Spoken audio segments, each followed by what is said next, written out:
I thought tonight we'll look at Jean Klein and we'll look to see what he says about art. I thought that would be interesting, right? And he talks about art, he talks about music, he talks about poetry. And now Jean was a violinist. You know, he was a medical doctor, but he also was a violinist. So he was an artist. So somebody says to him, when you have found your real nature, can you then become an artist, a writer, a musician? And Jean says, absolutely. But your art is completely different. It is an offering. There is no one to offer. So there is an offering, but there is no me, no ego that offers. So there's an offering without a me.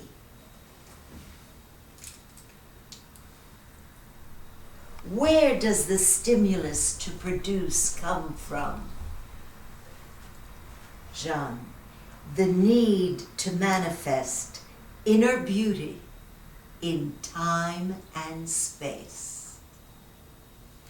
The need to manifest inner beauty in time and space.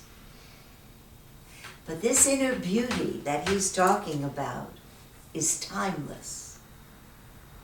And there feels like the need to manifest it in time and space.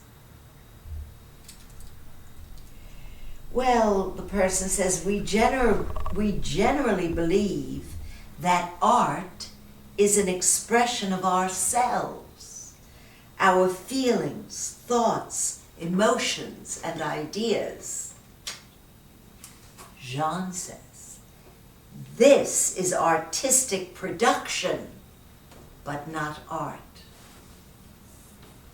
There is good and bad artistic production, but art per se points to our real nature. In true art, that is art which comes from truth, there is no self-expression. So do you know what he means? No? Okay. So what he's saying is that when there is an expression of one's feelings, emotions, ideas, visions, images, that is artistic production. And it can be good and it can be not so good. However, when there is nothing that's coming from a me, there is no self-expression as a me. There is no me that's expressing itself.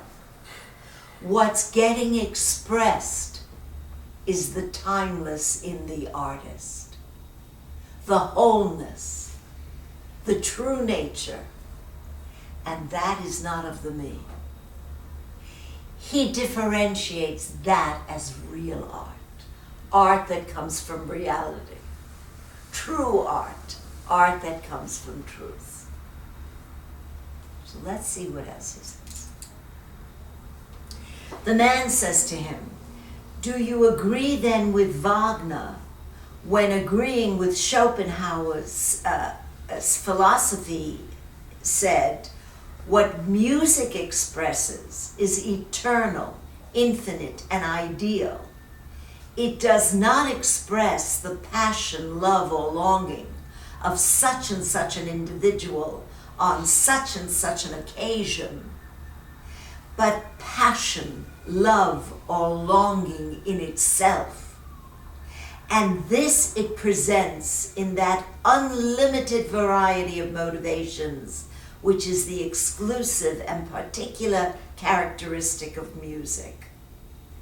So apparently Schopenhauer also said and he spoke about it in terms of music, that it's not an expression of a particular individual in a particular situation, but it's the expression through the individual as an instrument of love, longing, beauty in and of itself. And that's not an expression of a me. And John says, yes, but it is more than that. All that is perceived through any of the senses is a vibration. Music comes from the vibration of all that is objective, not only inner states, but outer forms as well. We see a landscape and hear its vibration. We feel the vibration of a blue sky or a stormy sky. The scent of a flower has a vibration. So the person says, by vibration, do you mean how it acts on our body? He says, all that is manifested has vibration, is composed of vibration, and our cells can hear this vibration. The creator, the composer, becomes aware of this action in himself and uses it. The creation comes back to the creator. The source as an object comes back to the perceiver. So, the artist, in whatever field, feels the essential core of something. In fact, he feels it before he sees it, because he's in touch with something that is timeless. And being in touch with that which is timeless, he's then able to manifest it as an object.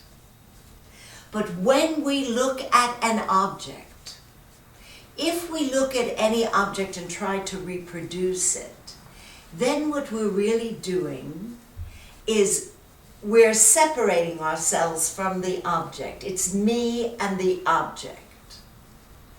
But when we perceive from our wholeness, then the object is an appearance in consciousness. And it reverts back to our own consciousness. It points to our own consciousness, our true nature. Now that's very interesting, because if we can see others that way, then we know there really are no others, because we are all appearances in this awareness, in this consciousness, all of us. And it is the witness in each of us, which is just a general witness.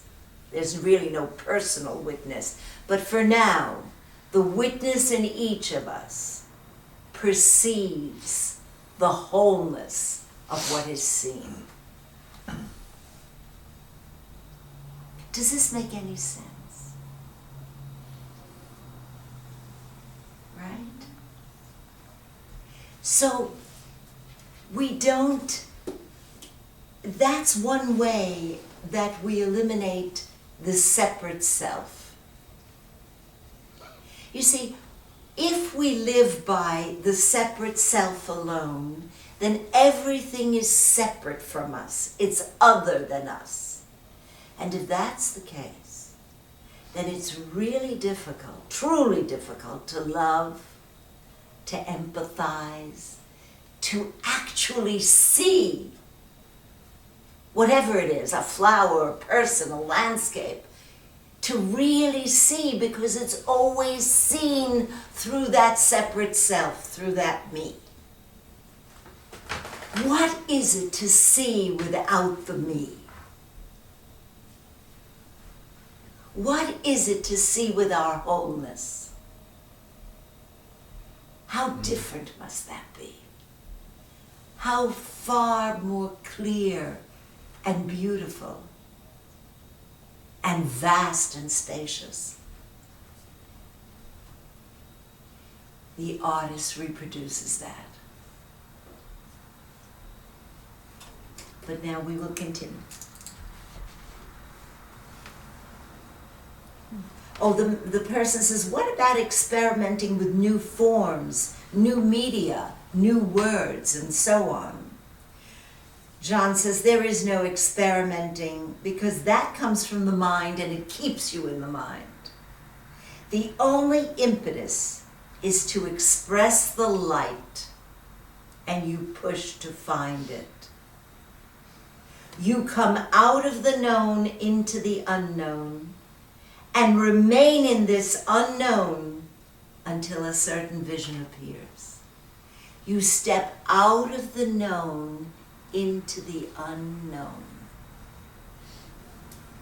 Stepping out of the known into the unknown. We live in the known, based on all our memories, based on all our experiences, based on our conditioning, based then on our beliefs and our opinions, right? That's our known.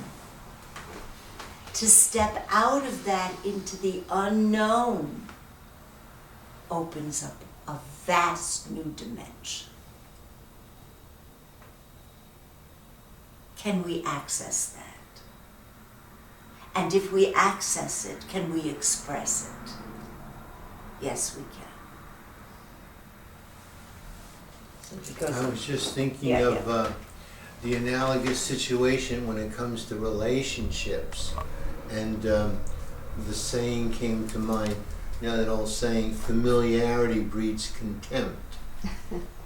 So, if you're not able to see one another new in the moment, if you get so familiar with one another, that's where, I guess at the worst case, contempt finds a breeding ground, or in more benign situations, boredom takes root.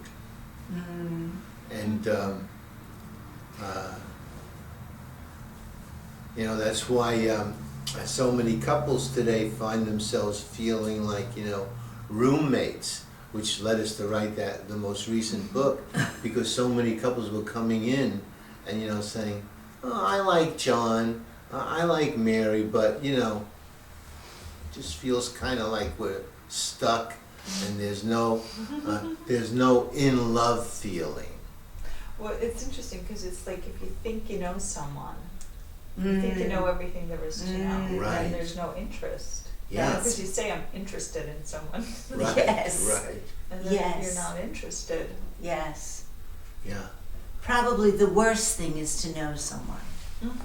Or think you know someone. I mean, you Well, never really know. That's Yeah. right, but that's right. Because then you're fixed. You're no Yes, longer open. that's probably the worst. I know you. Yeah. Then the door is shut. The door of the mind is shut, and I cannot see you new anymore because I know you. But I don't know you. I don't know what you're going to do in any moment. How can I know? I have to be open to that which is new. And that's freeing oneself from the known. And it's especially important in a relationship. But he's talking about it here in terms of art, which is an interesting dimension. Yeah, It's go. interesting. No, because I teach an art class a couple of times a week to adults, and that's the biggest problem, that they're drawing something and they think they already know it. Like everyone's drawing, like, Yes. and they're just looking down. I'm like, nobody's looking at the flowers. Yes, And yes. it's like drawing of what they think it is, like this is what Mhm. a flower looks like, and That's- this is what a leaf looks like, Right. and there's like a bunch of those, and That's right. so it's constant, and I can always say, okay, let's just look for 2 minutes, we'll just look. That's right. And let's look without naming, Mm-hmm. because that's Yeah. very important. The minute you name, you know, Mm-hmm. Yeah, that's a tree. That's right? So look at it without naming and see it as an appearance in consciousness, made up of consciousness, in consciousness, which you are too. How interesting. Now what is the relationship between this object that I really don't know because I've not named it? I'm seeing it for the very first time. How does that, probably being an artist and Yeah. musician could probably answer this. We're talking about like flowers, Yeah. painting flowers, drawing the flowers. Those are objects, those are paintings of something that actually exists. How is it different when you create something that's totally abstract, like your work? I'm not sure I understand the question. How is it different painting something that You mean, is as opposed to something that is? Yeah. Not there? Yeah, there's something, where does that come from? That's a good question, because it doesn't come from, I mean, it could come from something like this, and then it sort of evolves out of that into something else. That's one way. Another way is it comes from, I like to say it comes from our childhood, when we scribble without any meaning and any purpose, and we look at what that scribble is all about, and it's a very natural activity. Our hand is going like this without a particular reason. It doesn't have to be that. So in doing this, all of a sudden things start taking shape, and they start taking form, and they say, then the magic appears, without any other reason, without any purpose. So that's the way I like to say it.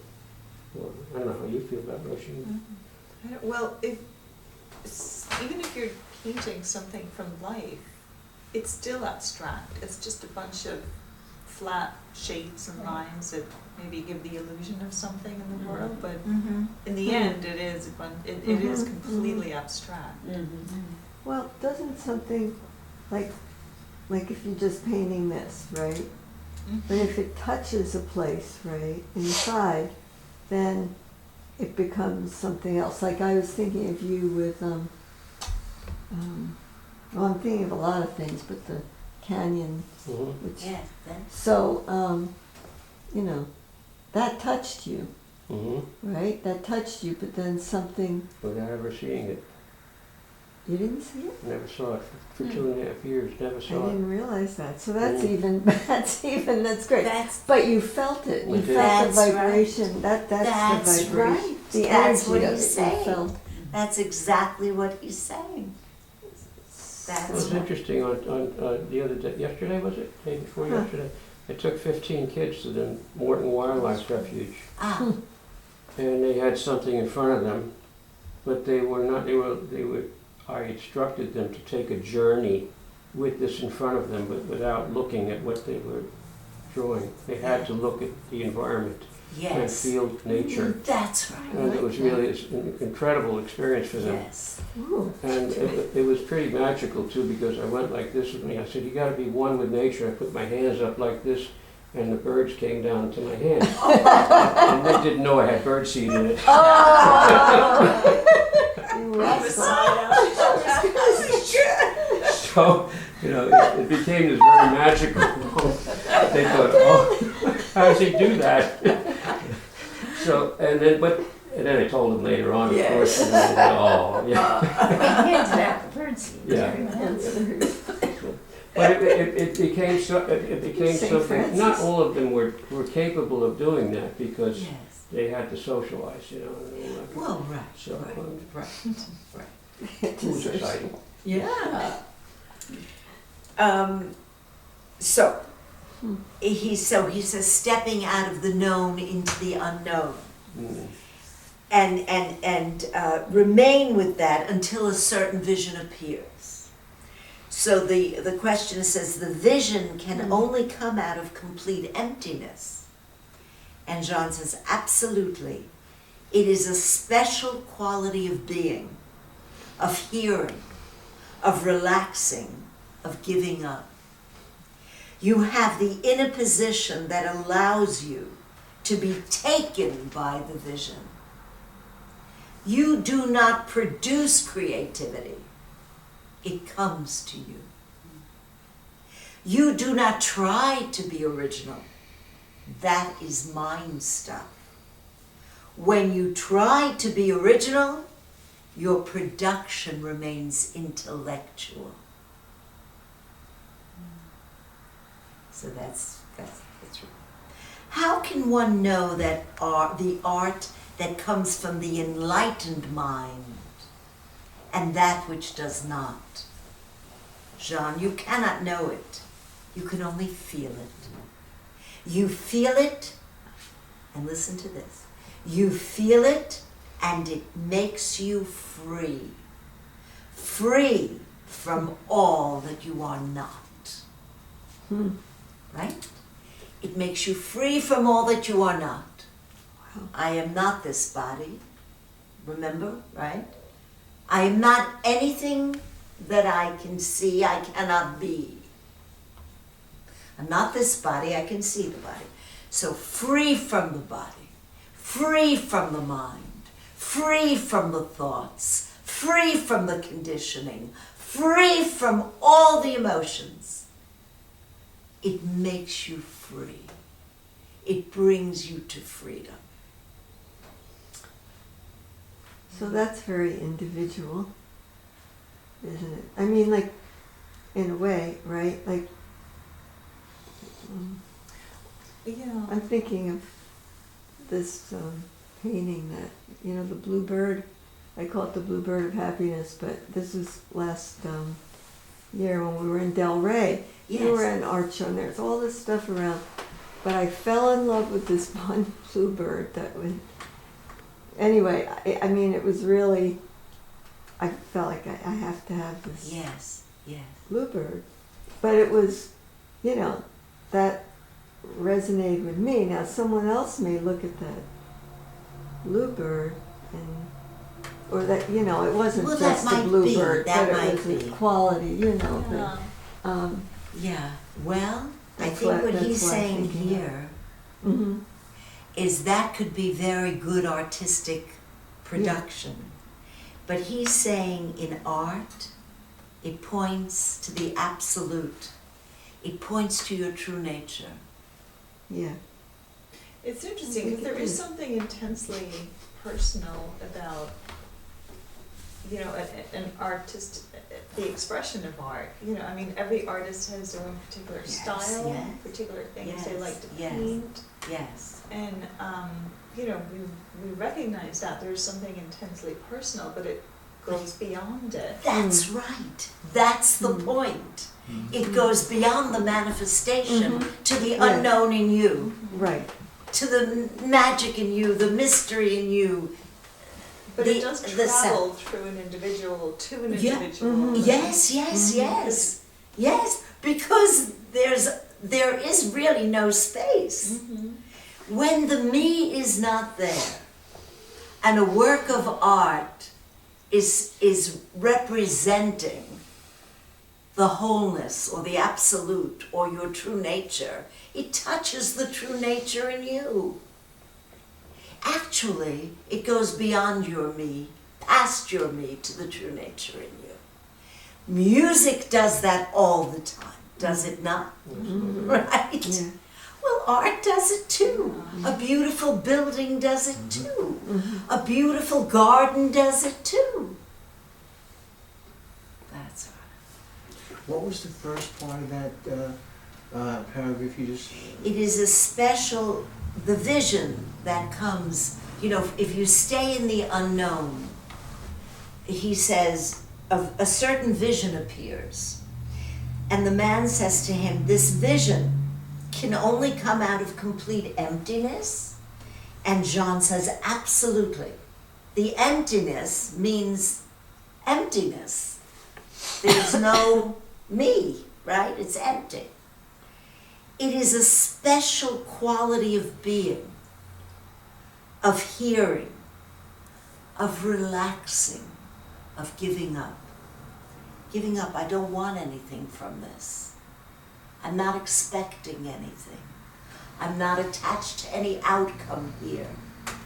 I just let go, I give up. You have the inner position that allows you to be taken by the vision. When there is this emptiness, this giving up, this letting go, this relaxation, you are now really, what he means to say, in a position. In a receptive mode. Absolutely, that's what he's saying. To be taken by the vision. It's really beautiful what he's saying. I couldn't agree more with what he's about. Yes. And having experienced a lot of this, a lot of the time, not all the time, but a Yes. lot of the time. That's It makes me sort of question, though, the understanding that people who are not doing art, can they get it? All right, in the garden, listening to music. I think there's a degree of that. If, for instance, I'm not doing art, can I get it in another way? yes. No, I mean, I Yes, know I yes, can, but, yes, of course. but for people that, let's say, an attorney who is Yes, not involved in the creative process so much, right, it's a foreign world, yes, very foreign world. And Yes. to grasp that is yes. somewhat difficult, I think. It's probably more difficult. But even for an attorney, if he looks at the facts of his case, Mhm. and if he's able or she is able to look at it without the conditioning, without the opinions, without the conclusions, Some art. what would they then see? Would something new appear? Would there be more clarity? You know, there's being open to and not, you know, Stepping out of the known Mhm. into the unknown.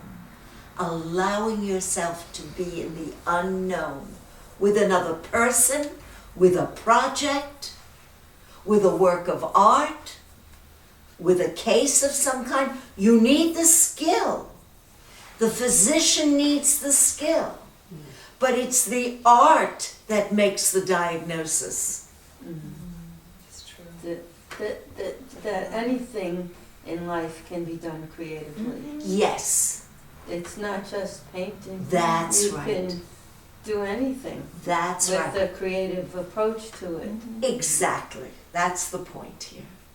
That's right. Now, for some people, it's more difficult. But some people who even are, could call, like he said, call themselves artists, are just doing production. That's right. They're not really doing it creatively. Right. so that's Exactly. artistic Yes. or not artist.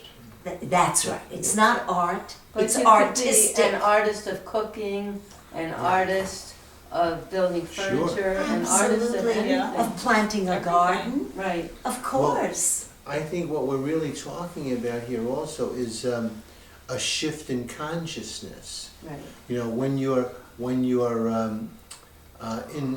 me, an object mode of consciousness prevails, Right. where you're looking to act on things, and there are discrete boundaries, and the approach is more linear and concrete.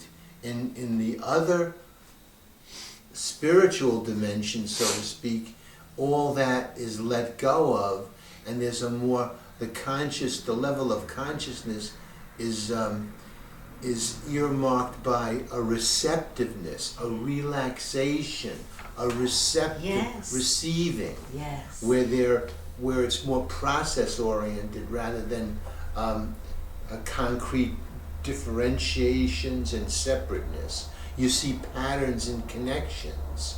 I guess that's why, you know, you could be studying a case for a long time or struggling with a problem and you just can't get it, and then you go sit down and relax somewhere and That's listen it. to music or get lost in something else, and then Comes to you. it comes. Mhm. Because there's Yes. an openness where before it was more rigid. I think that's, so there is a mode of consciousness, a quality of consciousness that corresponds here. That's right. Well, it's interesting. So somebody says to him, can someone who is not enlightened produce art that makes you feel free? And Jean says, accidentally, yes. Accidentally, I thought he was gonna say absolutely. They touch their freedom without knowing it. When once you have touched your freedom, it will solicit you again. I'll go one step farther. It's actually addictive because it's like, I think it's why most people take drugs, because they want to get there to Yes. that. But To if that you- place of freedom. Yes, Yeah. and it's addictive because once you experience that, you want to go more and more and become like, I want more of that. Yes. Oh, yes.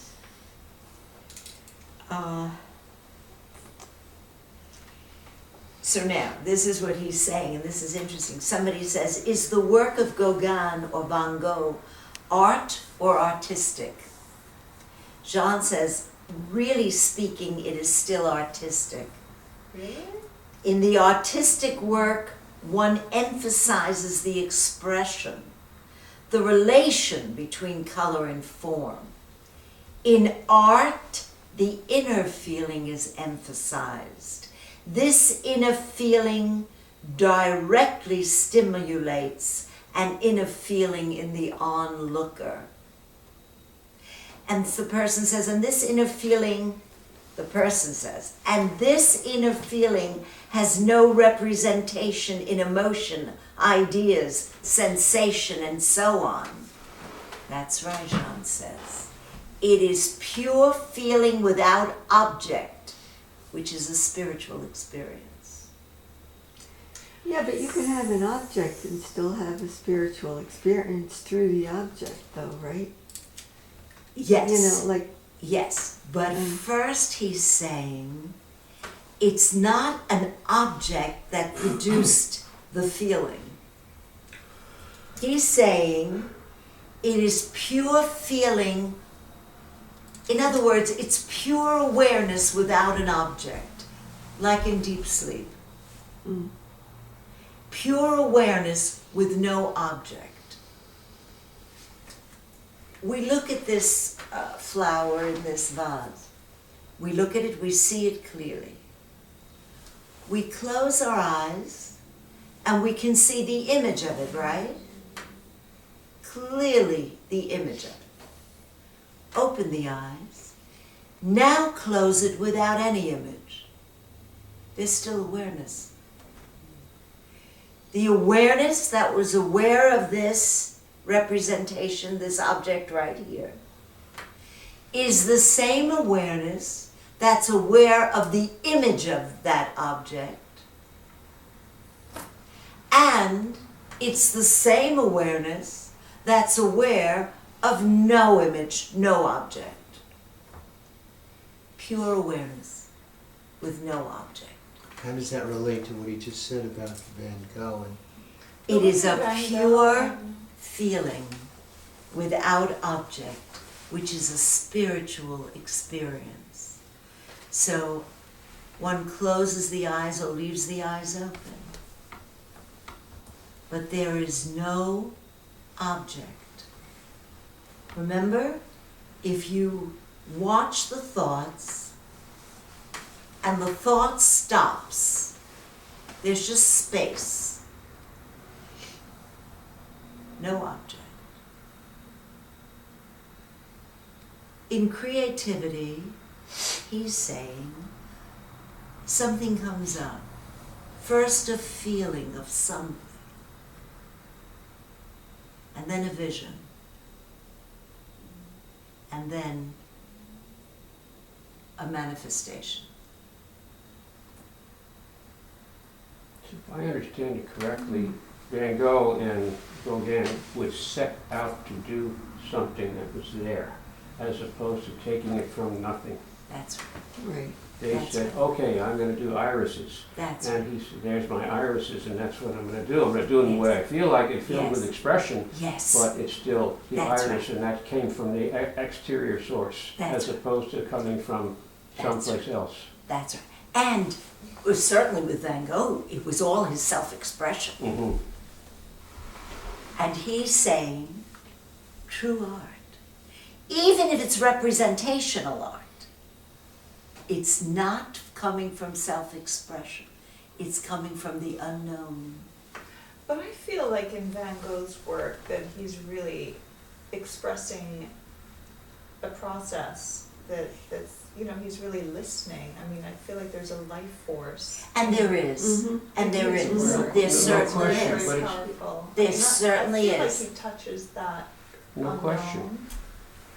But he's not taking it in the pure sense like de Kooning or Jackson Pollock, because they're not referring to something else. They're taking from the pure self, as opposed to looking for, what am I going to do today? Well, I think I'll do a portrait of that Yeah. person. And as great as the portrait is, it's still artistic.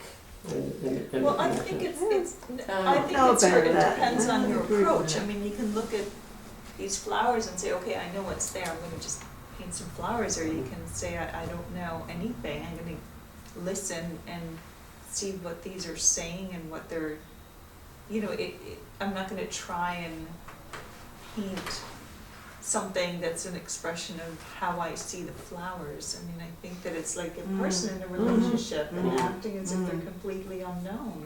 Mm. And they're gonna reveal some mystery if I'm completely open. If I'm completely open and silent. Yes.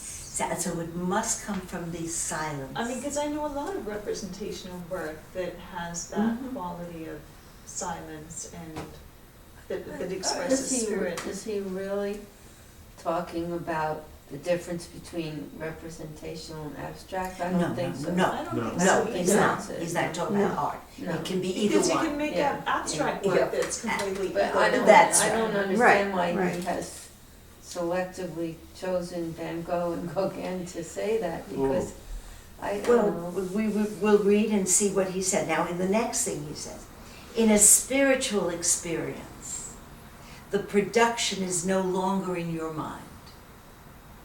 There is only a feeling of beauty which has no concrete representation. Goethe said, real art makes Zeit und Raum vergessen. So it makes time and space forgotten. Art, right? Time and space forgotten.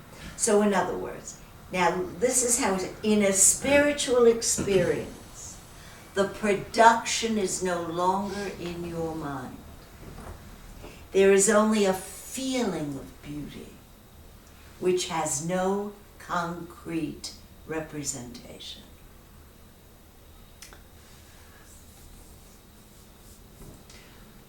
I don't know, it seems to contradict the very first Go on. paragraph that we read. The very, very beginning. He goes on. Art reveals the highest in you, and you see it from the highest in you. So, as somebody who's certainly not an artist and knows very little about it, if we just stay close to the original point here, even if I look at that vase and I attempt to paint those flowers, if I attempt to paint it from my object mode, right? And let's assume I have adequate artistic skills. I'll produce a painting of that vase and flowers that well, let me stop there. And then I have another artist come along with a similar set of skills, but paints it from a receptive mode of consciousness, rather than the first guy who sees the shapes and the colors and the textures and can very mechanically, so to speak, get it right because his skills are good, the latter artist comes and literally disappears into those flowers, Yes. and almost as if paints them from the inside out. That's right. That's right. That's Right? He receives them in a way the other person doesn't, because they're operating from two different levels of being or awareness or consciousness. So the latter guy just takes them in and paints them, as I said, almost from the inside out. They flower onto the canvas as opposed to being placed there in the former situation. And then if you look at those two paintings, one would have a quality the other did not. It seems to me. You're right about that. But if I could take that one step further, Yeah. and if you were to do this as you see it, and get it on paper, or canvas, whatever, and then you do a second one, and you create that upside down, that same piece, created as though it was turned upside down, you'll have a completely different result and perhaps even better. Because your mind is not going in the same direction as when it's the right way. Yes. And it may be like the inside out approach. So it would be an interesting thing to try for anybody, because there's some. Where our 2 points of view may come together is that turning it upside down may be a trick that helps me flip from the object mode into a more receptive mode. Absolutely. It's not familiar anymore. That's right. Yes. Exactly right. That's right. Yeah. You're going from the known to the As they unknown. say, drawing with the right side of the Right, eye. yeah. Yes, yes, yes. Exactly. And also artists like Picasso or Matisse, I mean, they very often will draw the same thing like 50 times. Yep. And then it becomes more abstract, it Seeing becomes it more like the differently energy. each time. Yeah, Yeah. and it becomes less Yeah. representational Yes, usually. yes, yes. It's interesting. I was going to Yeah, say, yeah. and I don't know if this is true or not. I mean, you hear, people say, "Why do you make art?" And I think a true artist says because I have to. It's something I have to do. As a Yes. musician, I have Correct. to write Right. this, Yes. compose this, and other people like play an instrument because it brings them some pleasure, or they paint because it's pleasurable for them. Right. But it's not something they have to do. Correct. That's right. Jean says, real art transposes us. We are brought to a new dimension. The man says to him, knowingly brought or unknowingly? Unknowingly. It points directly to us. It frees us from space and time. The person says, is music a language? Yes, says Jean, language that must be free from language. What is language? Jean, it is to objectify something, a sentiment, a sensation, a thought, an emotion. Why do we have the need to objectify? To make it understood? For ourselves or others? Both.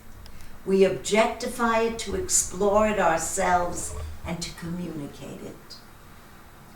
Where does the desire to communicate come from, Jean? From love.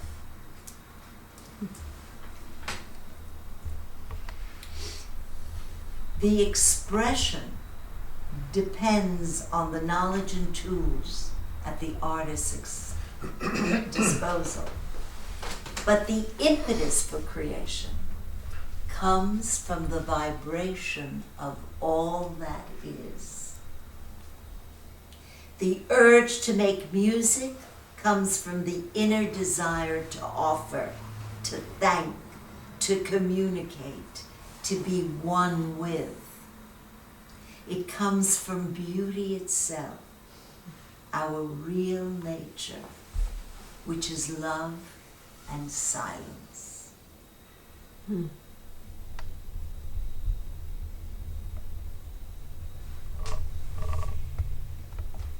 The person says, when we paint a landscape, what are we painting? In other words, what makes art? Jean says, reproduction is never original. Generally, people look at the image, but the painter must be free from the image. When you see the landscape from your wholeness and paint from your wholeness, it is art. First you feel it, then you see it. You feel the harmony in the landscape, objects in relation to one another. You feel the light, the color, the volume.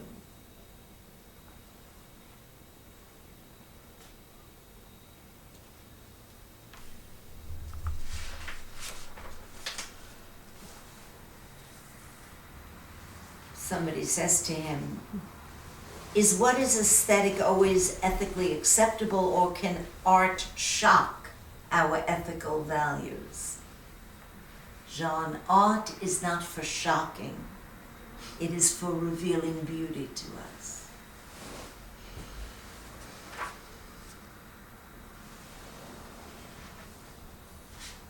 About poetry. The person says there is an argument that if poetry goes too far towards the realm of the aesthetic, the beautiful, it is not real poetry, because it is an escape from life, and poetry is about life as it is now, history in the making. Jean says, in love there is no dimension. Living has become stuck in objects. Poetry should elevate us from our daily existence, take us beyond conflict. A real poet has the capacity to transpose any circumstance in daily life to a level of freedom. Are you saying the poem should point to the ultimate freedom? Or can it point to many freedoms, social, psychological, physical, and so on? Jean, in my view, the greatest poetry points to ultimate freedom, freedom from the me.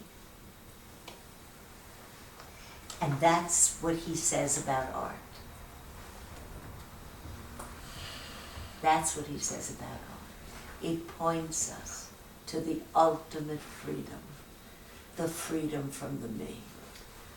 Do you ever listen to Krista, her last name, Tibbetts, I think it is, she's on NPR on Sunday mornings from 7 to 8. And, she's great. She does a program on being. And this past Sunday, she had an interview. It was a replay of an interview with Mary Oliver, who's a poet. Yes. And anyway, and very human, you know, when you hear the interview. And then the poetry, for me, I mean, the poetry totally just,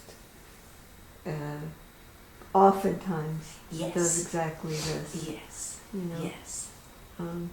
Yes. That's right. I guess whatever it is, whatever form it takes, it can point us to our own psychological inner stuff. And we say, yes, that's how I felt, or that's, yes. Or it can point us to something beyond the inner stuff. Totally beyond. Yeah. And that's what he here is calling art. That doesn't mean that we can't appreciate the beauty in a Van Gogh or a Gauguin, of course you appreciate the beauty and the skill. However, does it free us from me? Does it free us from this me? And that's a really important and interesting question. Well, maybe sometimes, I don't know, just came to me that if it is expressing a human feeling, and then everyone who looks at it feels that. Yes. I mean, that is Yes. something that connects. Absolutely. So it's not an individual No, feeling no. anymore, That's it's right. a universal right. feeling. Well, I just Yes. think that when he talks about language, and when you're defining a word like art, it's such a big word encompassing so much. And I wish there was another word for what he's trying to say, because I think art is many different things. For instance, he says it shouldn't shock. Well, there's certain like anti-war art that's very shocking, and I still would call that art, but he might not call that art. He might call it something He else. would call it artistic. But it still has its value. Yes, yes. But I wish there was different words for these things, because to me it's still art. Yes, yes. So, yes. It's not always interesting beautiful. that he says that it expresses beauty, because a lot of people will say it expresses truth. Right. Truth and beauty are the same. I don't, but I mean, it's this Keats, anti-war art Keats. that's shocking isn't beautiful. In fact, you might turn away and not really want to look at it, but you need to know about it. Yes, of course, of course. When he talks here about truth and beauty, it's of the ultimate. It is that which has no opposite. It is not beauty that has the ugly opposite. It is not truth that has non-truth. It is not love that has hate. It has no opposite. It's pure. So pure. And that's you. And that's what he's saying, how he's defining art. That it points to that in you. That's his definition. That's how he's describing it. Is he making a differentiation between the artist who is the creator and the art appreciator, or whatever the person who is viewing or listening to? Because you as the viewer or whatever, you might feel this truth, and maybe it wasn't actually created with that, but that doesn't matter because you were feeling it. Or the artist or the composer could have created it with this truth, and you're just not getting it. So, I mean, how do you reconcile the two?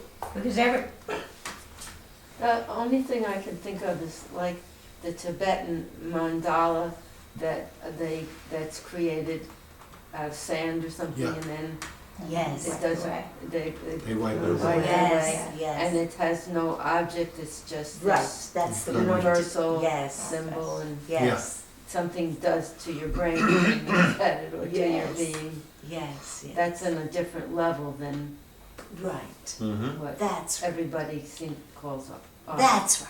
That's what he's trying to differentiate. This is why we, at least in my opinion, I regard music as the highest of the art Yes. forms, because You're right. it does not have to be, and it can be created out of the pure sense. That's right. He says that. Whereas things that, He's a musician, the man who likes Yes, it. yes, yes, Yeah. yes, yes, yes. Yes, someplace he did say that too. He felt Yeah. that music was the highest form of pointing to your absolute. Yes, absolute. Yes, yes. But you know, yeah. this is just a good reminder for all of us, and it really just echoes and amplifies what all the readings that we do every week. The message is that it's all to help us make this shift, right?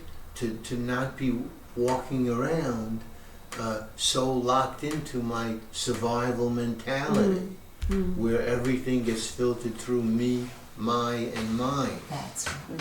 And my capacity for empathic understanding is like, minimal. Right? If you're in a survival mentality, and you could make a good case that globally, the human species is still struggling along at a survival mentality. Intellectually, we're brilliant. We can make people walk on the moon and all that, but when it comes to empathy, we're all still kind of at a primitive level. Children are starving to death by the thousands, not because we don't have the technology to feed them, because it's not in somebody's political and economic self-interest. So that's the atmosphere we all swim in. As soon as I go out my front door, I have one foot in that survival mentality. And you want to see if you can operate in the world with more of this receptive mode, with more of a caring consciousness, right? A caring consciousness. He said somewhere you were reading, and he said that love and silence. He said, Yes. in that, and I was thinking, so the silence, in order through the silence, it's my experience anyway, then I can be in that receptive mode. Obviously it's not going to be all the time, but that to have that, it's almost like food. To have that, then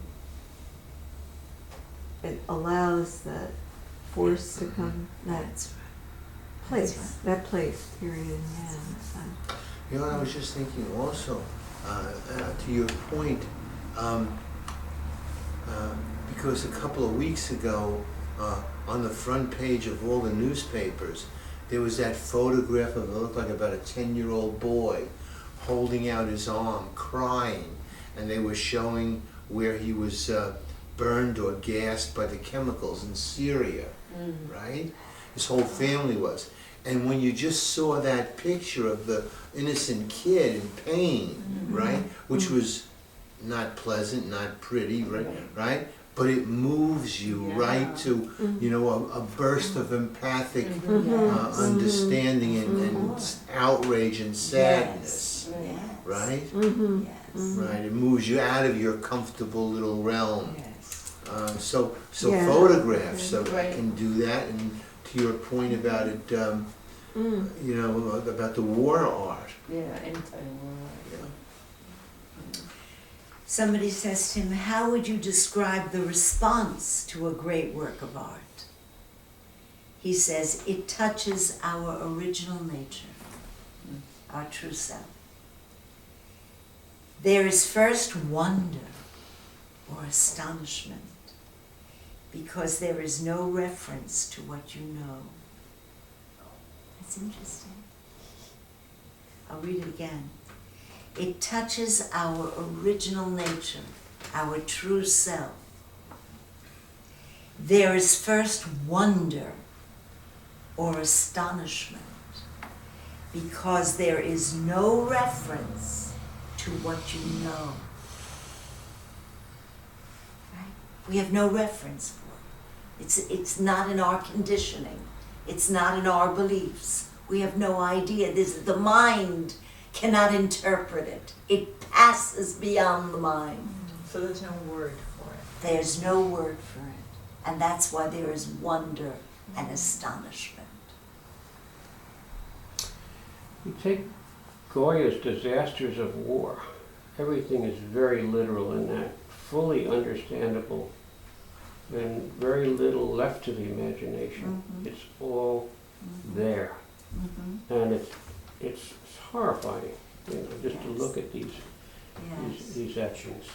And and when you say it takes us to our original nature, what he says that. Yes. So that touches a part of it in us that we are that way. See, Are we touching into a part of us there? That's interesting. I could see that Interesting. psychologically, Yeah. of course, into our own violence. Mm-hmm. Absolutely. Wow. What Jean is talking about here is that which goes beyond that. To our real nature, the God in you, the absolute in you. That which cannot be seen or known or heard in time, the timeless in you.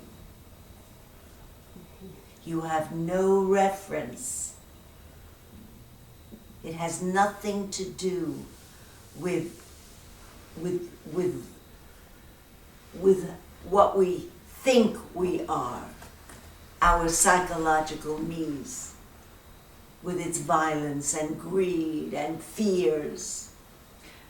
And yet, if the painting is painted in such a way that there's a witness to that, If it touches the witness in you, right?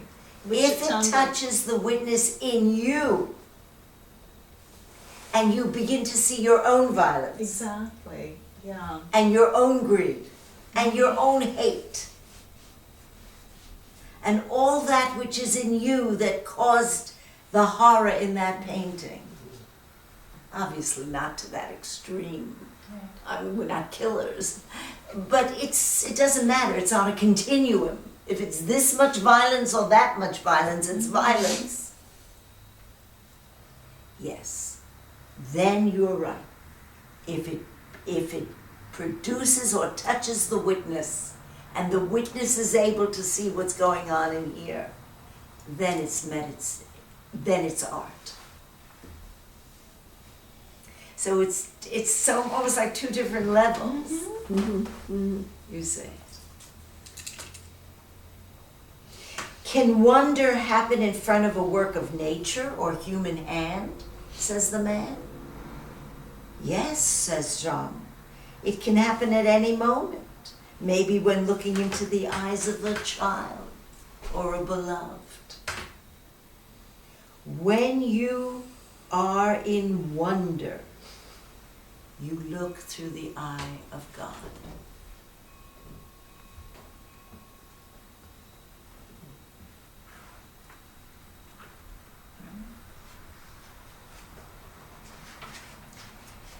And then he closes with, from silence comes creativity. Nothing new comes from thinking. Except old thoughts. So, he was using art, whether it's poetry or music or painting, he was using it as a path to point back to the wholeness in you, to the absolute in you. Like just another path. And that doesn't mean that we can't produce beautiful music and beautiful painting and but he's saying, does it go to another dimension? And it does when the artist is able to come from silence within and see the beauty first, feel the beauty first, and then see it, which is very interesting.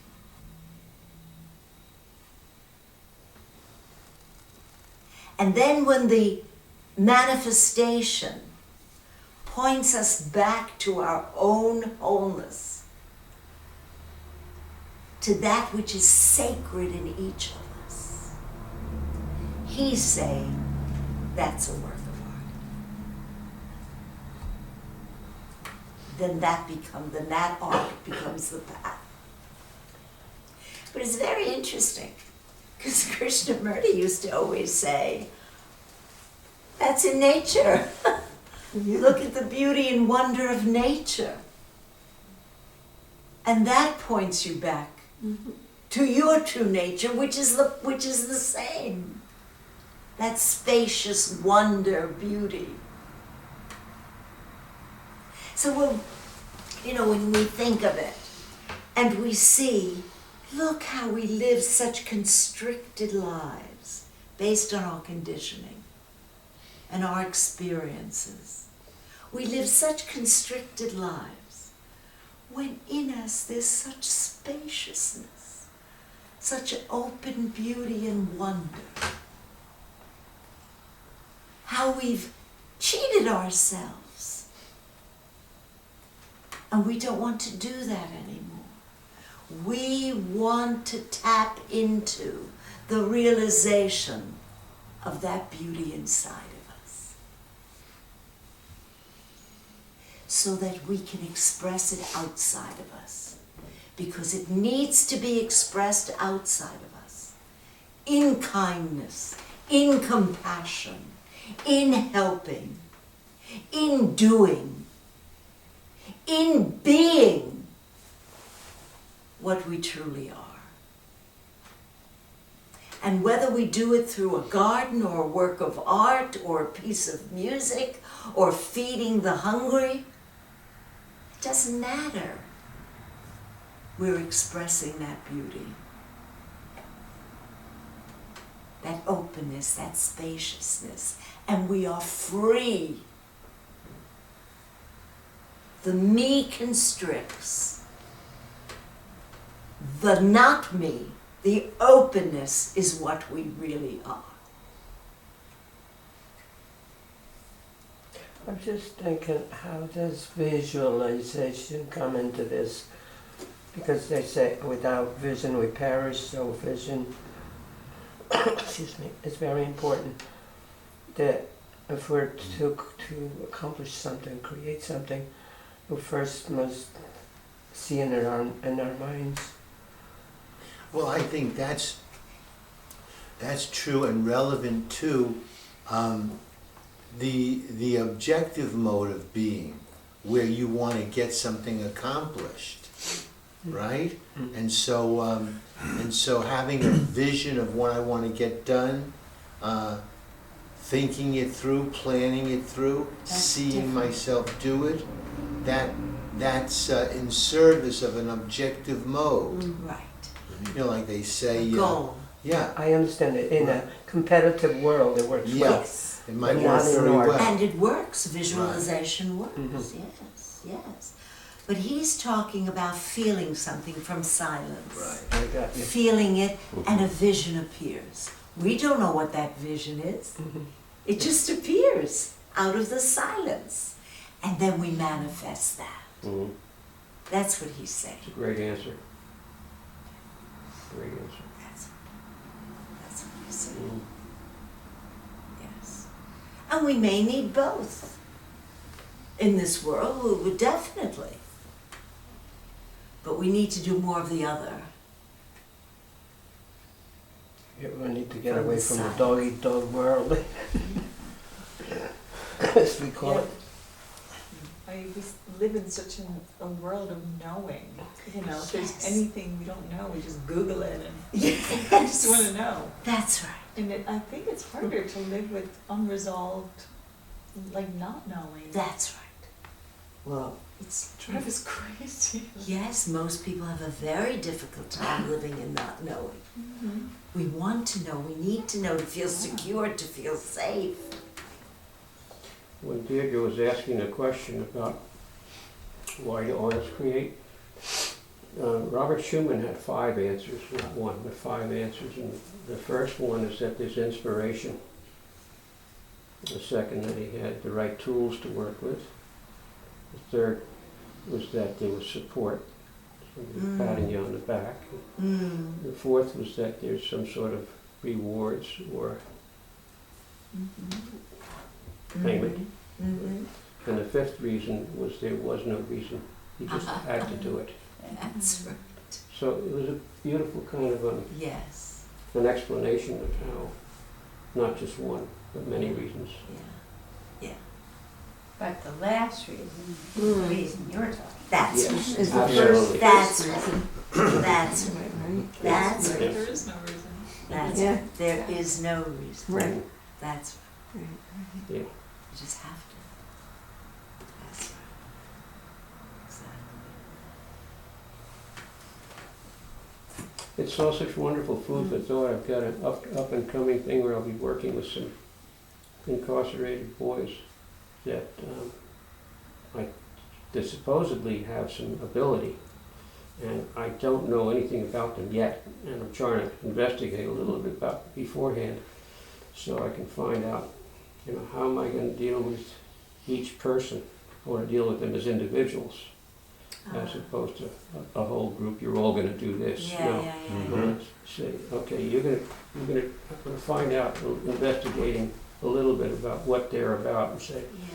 do you like nature? Do you like machines? Do you like people? What do you like? And find out their source, their inner feelings about what they are attracted towards, and maybe go with that, Maybe go with and that. maybe not.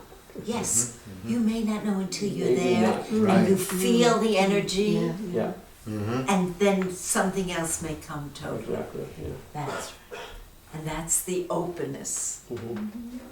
We don't constrict Right. with an agenda. Mhm. We have to see what comes. You know, one It's an thing adventure. Oh, that's that really,